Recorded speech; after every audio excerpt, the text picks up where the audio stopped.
Hi, it's Wyndham. Welcome back to the channel. It is early in January, it's a new year, beginning of 2024. And I've taken the last 6 weeks away from YouTube, really in order to figure out how I wanted to approach this year and what the focus is going to be. It's first week in January, right? So there's a huge amount of content out there around New Year's resolutions, how you should set them, why you should set them, what kind of New Year's resolutions you should set, what you shouldn't do, what you shouldn't focus on. All these shoulds, shouldn'ts, all that kind of stuff. There's so much content out there, you don't need me to add to it. However, we are at the start of a new year, and as broadly symbolic as January 1st to December 31st is as a way to carve up our time, it is a way to carve up our time. So what is the focus for 2024? In the last, 6 months, I've just seen almost an or it feels like there's been an explosion of content and conversation around high performance.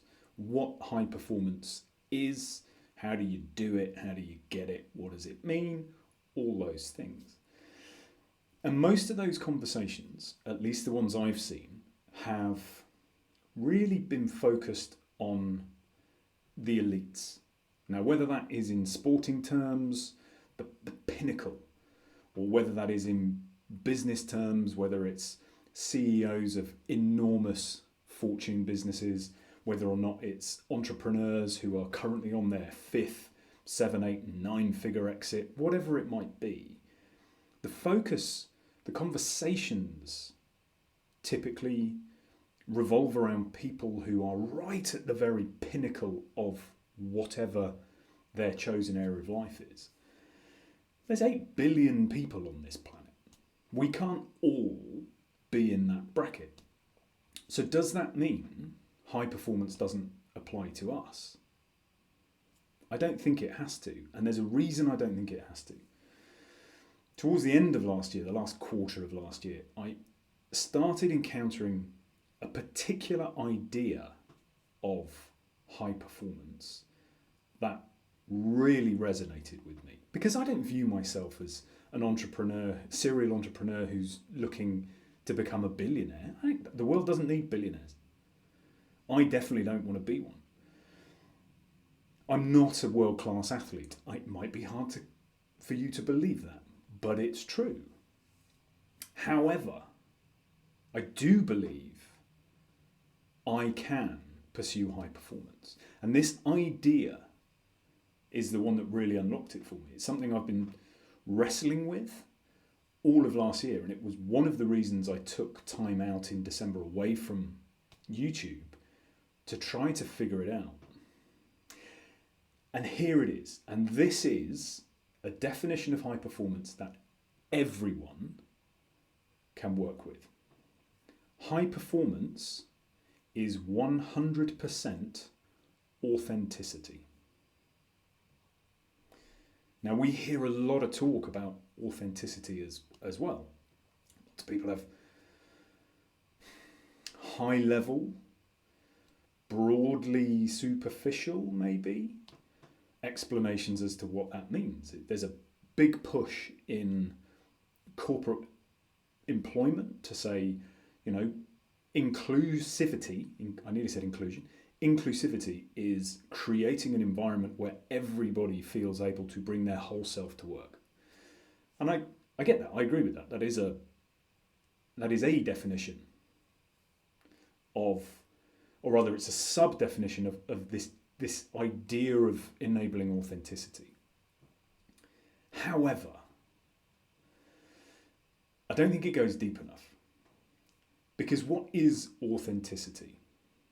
Well, authenticity is everything we really are.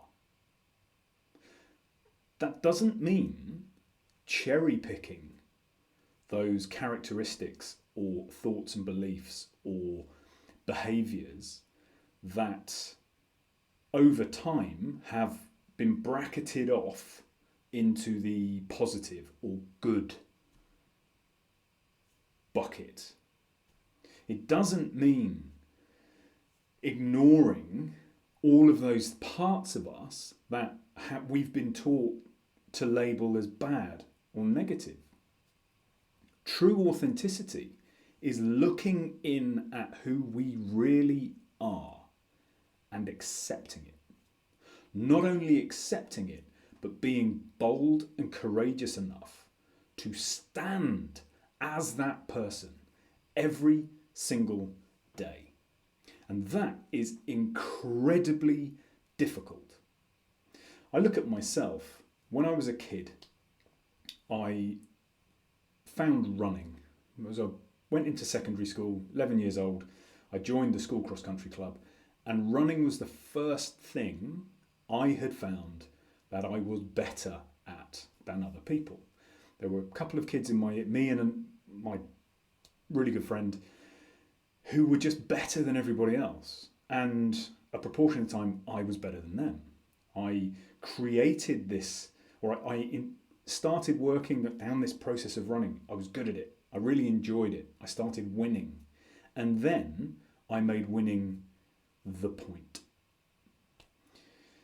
And when I didn't win, when I lacked the motivation to train hard, or when I got injured and lost fitness, I still expected to win. And when that didn't happen, I beat myself up over it. I lacked the maturity to understand what was going on, that wanting to win is fine, but there's vanishingly small amounts of that I could control. The upshot of that was the identity I had created for myself, was of a winning runner. When I didn't win, my identity was under threat. And this intense competitiveness that I had always had turned in on itself.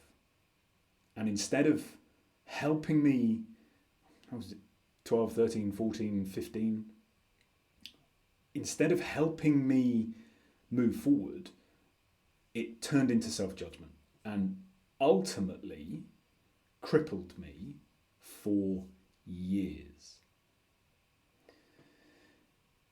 So at some point in my 20s, I made the conscious decision to disengage from my competitive nature.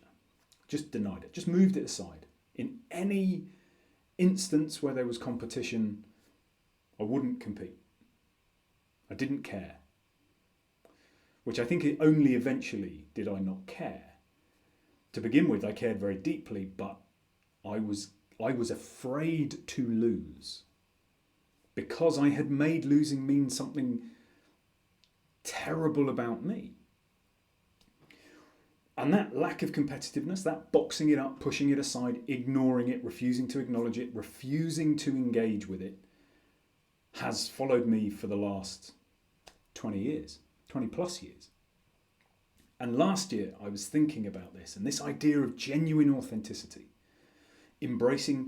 exploring, embracing and standing up as who we are, willing to be seen for who we are. And if we don't do that, then by definition, we are being inauthentic. And so my intention over the last few years has been to be as authentically me as I can be. And I was missing this one massive part. I'm missing other parts as well, right? However, this one particular part of who I am, I don't think you learn competitiveness. Maybe you do. I think I was born with it, until I haven't entirely thought the origin of competitiveness out yet. My point being, it was a massive part of who I was for a very long time, and I consciously turned it off. So am I being me? And by not engaging with that part of me, that ferocious competitiveness, who am I being? And then if I ask myself the question, well, what happens now that I have the emotional maturity to understand the outcome is vastly outside of my control? What can I use my competitiveness for? So this year, I have two intentions rather than New Year's resolutions. The first is ownership. Am I genuinely taking responsibility and ownership for everything that is truly mine to own, and not taking responsibility for anything that is not mine to own?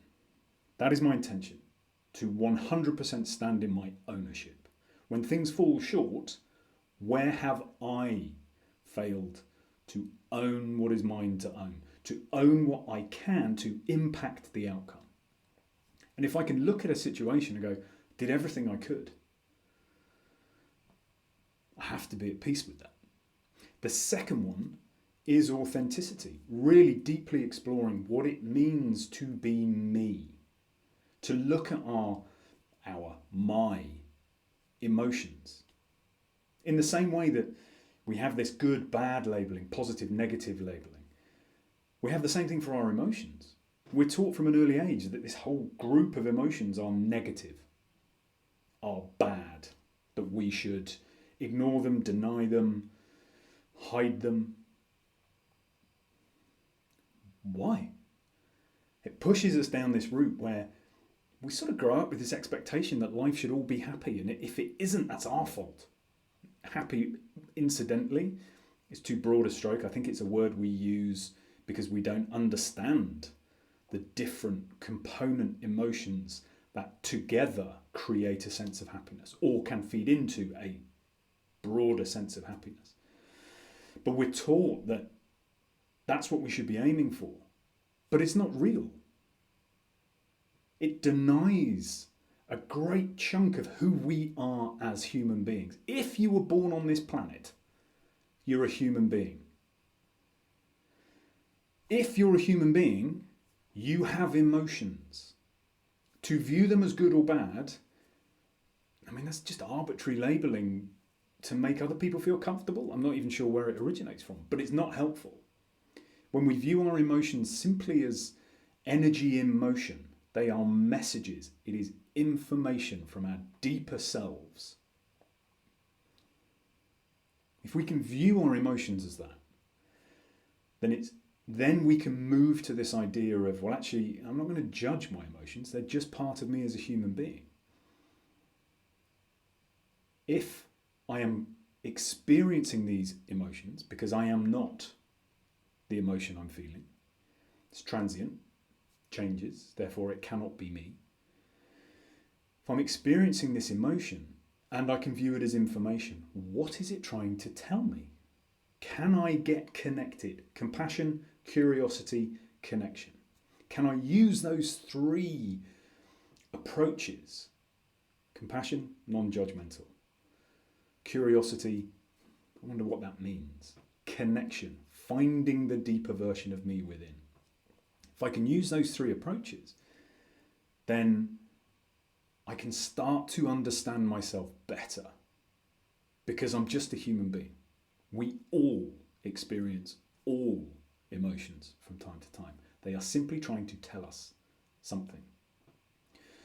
So this year, 2024, you may have set New Year's resolutions. If you have, I wish you the best. I hope they achieve what you really want. As well as those New Year's resolutions, how do you feel about the idea of authenticity? About looking to understand and stand up and be seen as all that you are. Because the more of us who recognize that every part of us is essential in order for us to be us, the more of us who stand up and attempt on a daily basis to live in that authenticity, the more understanding there will be around the world, the truer we will be, and the more likely we are to connect to a deeper meaning and a greater fulfillment in our lives.